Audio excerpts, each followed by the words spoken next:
അതായത് ഈ വെഹിക്കിളിൻ്റെ ഫിറ്റ്നസ് പ്രോപ്പറാണോ? ഈ വെഹിക്കിളിൻ്റെ ഫിറ്റ്നസ് പ്രോപ്പറാണോ? ഇത് സത്യത്തിൽ ഫിറ്റ്നസ് പ്രോപ്പറല്ല. ഇതിനുണ്ട് സംഭവം. ഉത്തരവാദിത്തപ്പെട്ട ആൾക്കാരെ അറിയിക്കേണ്ടതാണ് സീരിയസ്ലി, അല്ലേ? നമ്മൾ ഒരു ഭരണഘടന എന്ന് പറയുന്നത്, ഞാനൊരു സംശയം കൂടിയാണ് ചോദിക്കുന്നത്. നമ്മുടെ ജനാധിപത്യ വ്യവസ്ഥയാണ്, ജനങ്ങളാൽ നിർമ്മിതമായിട്ടുള്ള ഒരു ഗവൺമെൻറ്റാണ്. അപ്പോൾ ആ ജനങ്ങളാൽ നിർമ്മിതമായിട്ടുള്ള ഒരു ഗവൺമെൻറ്റിൻ്റെ അതോറിറ്റിയുമായിട്ട് ബന്ധപ്പെട്ടിട്ടുള്ള പോലീസ് ഓഫീസേഴ്സാണ് താങ്കൾ, അല്ലേ? അപ്പോൾ നിയമം പാലിപ്പിക്കാനായിട്ട് ഇറങ്ങുന്ന ആൾക്കാരാണ്. ഇപ്പോൾ സാധാരണ എന്ന് പറഞ്ഞിട്ടുണ്ടെങ്കിൽ വണ്ടികൾക്ക് ഫൈൻ ഉണ്ടെങ്കിലും കാര്യങ്ങളുണ്ടെങ്കിലും പ്രോപ്പറായിട്ട് മെയിൻറ്റെയിൻ ചെയ്യാനായിട്ട് പറയുന്നതാണ്. ഇപ്പം നമ്പർ പ്ലേറ്റൊക്കെ വളഞ്ഞു കഴിഞ്ഞിട്ടുണ്ടെങ്കിലും കാര്യങ്ങളിലും ഫൈൻ ഈടാക്കുന്നുണ്ട്, അല്ലേ? ശരിയല്ലേ? അപ്പോൾ ഇങ്ങനെയുള്ളൊരു കാര്യത്തിൽ ഇപ്പോൾ നമ്മുടെ ബാക്കിലത്തെ നമ്പർ പ്ലേറ്റൊക്കെ ഇടിച്ച് ഉള്ളിലേക്ക് തള്ളിയിട്ട് നിൽക്കുകയാണ്. സാധാരണക്കാരനാണെങ്കിൽ അത് ഫൈൻ വരും. ശരിയല്ലേ?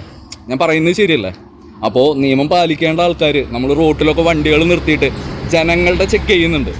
ജനങ്ങളുടെ വണ്ടിയുടെ കാര്യങ്ങൾ നമ്മൾ പ്രോപ്പറായിട്ട് ചെക്ക് ചെയ്തിട്ട് അവർക്ക് ഫൈൻ ഈടാക്കുന്നുണ്ട്.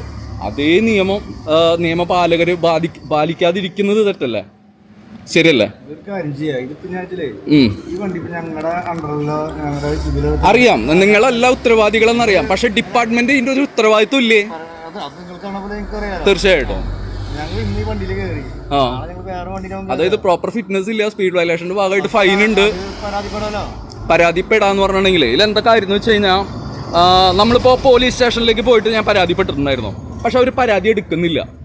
മനസ്സിലാവുന്നുണ്ടോ? പരാതി എടുക്കുന്നില്ല. പിന്നെ രണ്ടാമത്തെ കാര്യം പറയാം. അതായത് പിന്നെ എന്ന് പറഞ്ഞിട്ടുണ്ടെങ്കിൽ നമ്മുടെ മെയിൽ സൈറ്റ് ഉണ്ട്.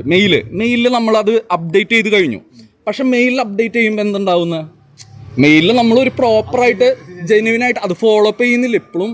അതായത് KL01BK 5190 എന്ന് പറയുന്ന ഒരു നമ്പർ നമ്മൾ ആ പോലീസിനെ വ്യക്തമായിട്ട് ധരിപ്പിക്കുകയും കാര്യങ്ങൾ ചെയ്യുകയും ചെയ്തു. ഞാനാണ് ചെയ്തത്. പക്ഷേ ഇപ്പോഴും ആ വെഹിക്കിള് റോട്ടിൽ നിരത്തിൽ ഓടിക്കൊണ്ടിരിക്കുകയാണ്. സത്യത്തിൽ ഇവിടെ അതായത് ഞാൻ ഇപ്പോൾ സാർ വേണമെങ്കിൽ നോക്കാം, 100 എന്ന് പറയുന്ന നമ്പറിലേക്ക് വിളിച്ച് നോക്കിയിട്ട് എൻ്റെ ഹിസ്റ്ററി നോക്കുകയാണെങ്കിൽ ഞാൻ പ്രോപ്പറായിട്ടുള്ള ജെന്യുവിനായിട്ടുള്ള കംപ്ലയിൻസുകൾ, സോഷ്യലായിട്ട് നടക്കുന്ന ഇഷ്യൂസ് പ്രോപ്പറായിട്ട് നമ്മൾ ധരിപ്പിച്ച് നമ്മൾ കംപ്ലയിൻറ്റുകൾ ചെയ്തിട്ടുണ്ട്. ജെന്യുവിനായിട്ടുള്ള കംപ്ലയിൻറ്റുകൾ നമ്മൾ ചെയ്തിട്ടുള്ളൂ. അതായത് അതിനൊക്കെ പ്രോപ്പറായിട്ട് റെസ്പോൺസ് ഉണ്ട്. പക്ഷേ നിയമപാലകർ നിയമം പാലിക്കാതെ വരുമ്പോൾ അതിൻ്റെ ഭാഗമായിട്ട് നടപടികളോ പ്രോപ്പറായിട്ടുള്ള എന്താ പറയുക, പ്രോപ്പറായിട്ടുള്ള ജെന്യുവിനിറ്റി നമുക്ക് കാണാൻ കഴിയുന്നില്ല. മനസ്സിലാവുന്നുണ്ടോ? അതായത് നിങ്ങൾ ഈ ഡിപ്പാർട്ട്മെൻറ്റിലുള്ള ആൾക്കാരാണ്, നിങ്ങൾ ഇനീഷ്യേറ്റ് എടുക്കണം. അതായത് നാളെ ജനങ്ങൾ ക്വസ്റ്റ്യൻ ചെയ്യുന്ന രീതിയിലേക്ക് നിങ്ങൾ വരും തോറും ഇവിടെ ജനാധിപത്യമാണ് ഇല്ലാതാവുന്നത്. ശരിയല്ലേ? ഉറപ്പായിട്ട് അറിയിക്കും. മാറ്റം ഉണ്ടാവോ? മാറ്റമുണ്ടാവോ? അതാണ് ഞാൻ ചോദിക്കുന്നത്. നിങ്ങൾ അറിയിക്കുന്നുണ്ട്, മാറ്റമുണ്ടാവോ?